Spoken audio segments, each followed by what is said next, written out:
We now return to Illinois Rising, presented by the Illinois Opportunity Project, the radio show discussing honest truth about Illinois policy and politics.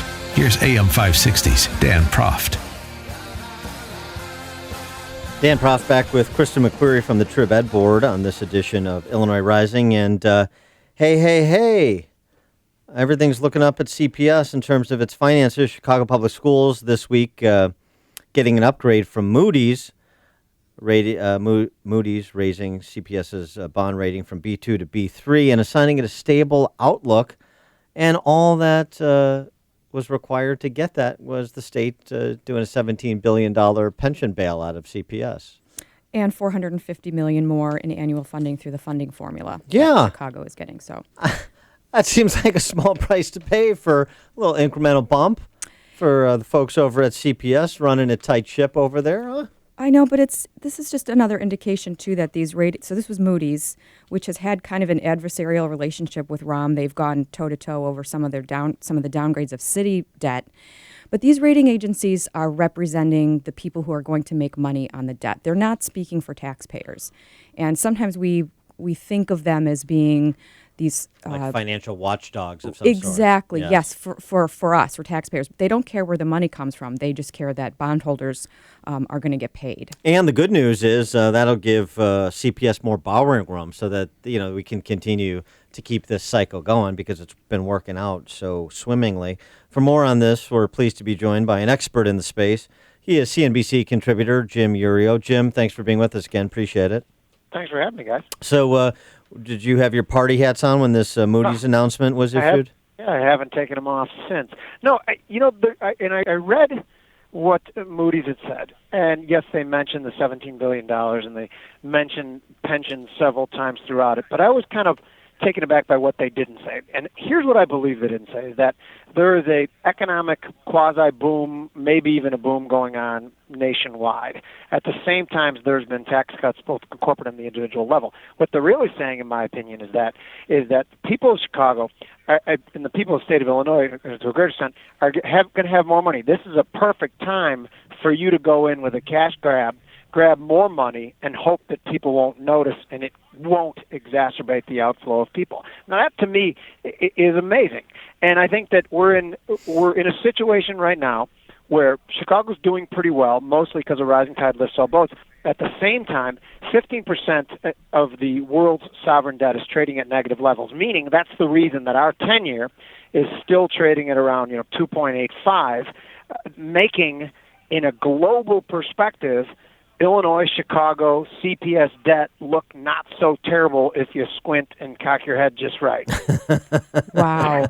Oh, yes. You like it or no? Well, I think that is a good way to put it. I like the cash grab. I like the creative ways that Chicago Paul's come up with to separate people from their money. The question, though, is, you still have these unfunded pension liabilities. I assume Moody's is aware of that. You have projections, including by me, that you could see the Chicago Police Pension Fund not be able to pay out current beneficiaries as soon as the end of 2021. So it's just going to kind of be happy days are here again until you have a catastrophic event like a pension fund capsizing? Well, I think that Moody's, it was about a year ago, maybe a year and a half ago, when they were commenting on Illinois debt and said that the problem is going to rise when the next recession hits. Right now, when skies are blue, those problems aren't going to materialize, I think, because money's, risk is around, and when people are being pushed out the risk spectrum, they don't mind lending money to, let's just say, riskier borrowers. I got way more adjectives than that, but let's just go with that. So they push money out there, and Moody's own words is that when the next recession happens, that's when Illinois has to face its problems. So to get out of this, a couple things has to happen. One is that this economic expansion that's going on nationwide has to last for another 5 to 7 years. And during that time, Chicago and the state of Illinois has to use that opportunity to get the pension. If you can't, I mean, some people call it a crisis. They spend more money than they get. It seems like simple math to me. But they have to use that time to get that in order with some comprehensive pension reform. Now, the first thing, the expansion lasting 5 to 7 years, I think is probably a 1 in 10 shot. The getting the pensions under control during that time is a 1 in a million shot. So you can put those two odds together and come out with how we come out of this clean. I don't see a way. Does the Moody's report, I think with some of the city debt recently, it was pointed out that it also looks rosier because the city is not making the payments that it's supposed to make. They're not making actuarial payments. That will happen probably under the next mayor. Are we making payments into the CPS pension fund that are slowing the growth of the unfunded liability at the very least? Are you suggesting perhaps that there's some accounting sleight of hand that goes into these figures? I know. I'm so cynical. offended. I'm so cynical.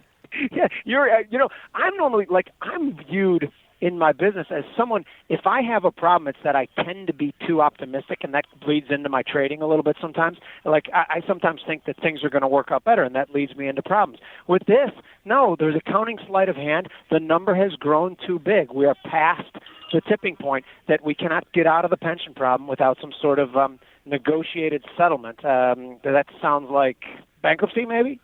Mm-hmm. And so do you advocate that for a system like and CPS? Not only do I advocate it for it, I think if bankruptcy becomes inevitable, or even if it becomes 99% inevitable, the much better thing is that the earlier it happens, the better. When things get caught in a slow slog of trying to fight it just doesn't seem to work out that well. So yes, I am.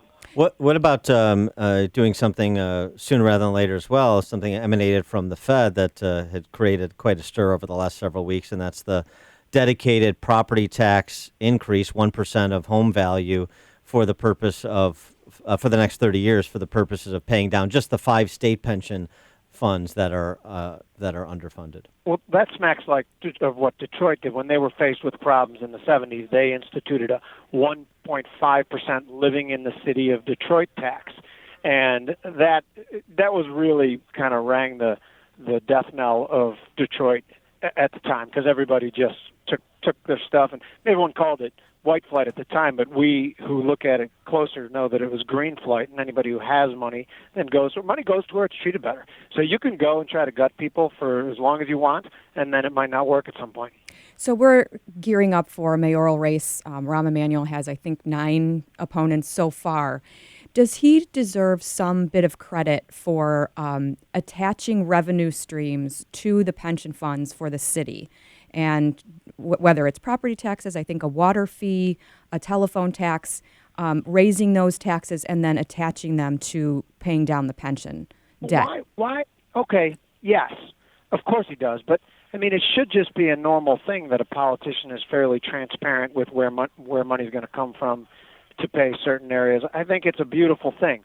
So does he deserve a pat on the back for doing what we should and he should have been doing all the time? Yes, I agree that he does. I think it's good. I think it's good it's almost like a way of accepting some responsibilities. I acknowledge that this is a problem and this is how we're going to try to fix it. I don't think his tools are strong enough to fix it, but yeah, sure, I give him a little credit. One of the other issues in this political season is the prospect of a Governor Pritzker and Democrat majorities, if not super majorities, in the General Assembly, and the amending of the Illinois Constitution to provide for a graduated state income tax.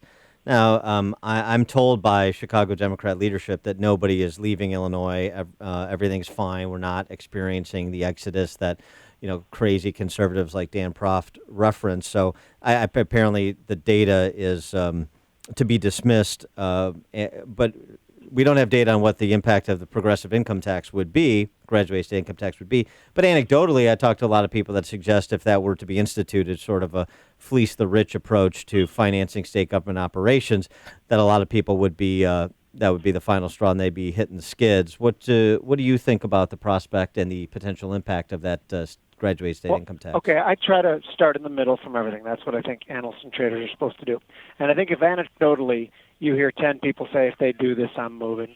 You probably can believe that maybe one of those 10 are really going to take it seriously. But if anecdotally you hear 100 people say, remember, there's other reasons to stay where your family is and where you've put down roots for years. It's not that easy for most people to pick up and leave. I know it's not for me. But if you hear 100 people repeating the same mantra over and over again, I think the Democrats are playing with absolute fire here. And I love when they do things like look at California with their taxes and people are staying there. People go to California for far different reasons than they come to the state of Illinois. And I love Illinois and I love Chicago, don't get me wrong. But geographically, there's been a move from cold to warm that's been going on since the advent of air conditioning. And some of these states can benefit from that and use it to gut people a little further. We do not have that luxury, and this could be a disaster. He is Jim Yuri. He is a CNBC contributor. He's also a proprietor of a restaurant named Branson Palatine that has the best burger in Chicagoland, so he tells me. I can't believe that it's been this long in the show and we hadn't mentioned Branson yet. Usually I lead off with Branson Palatine. I apologize. Yeah, he's kind of, you failed the ABC rule there, Jim. No doubt. Right. Jim, thanks for joining us. Appreciate it. Thank you.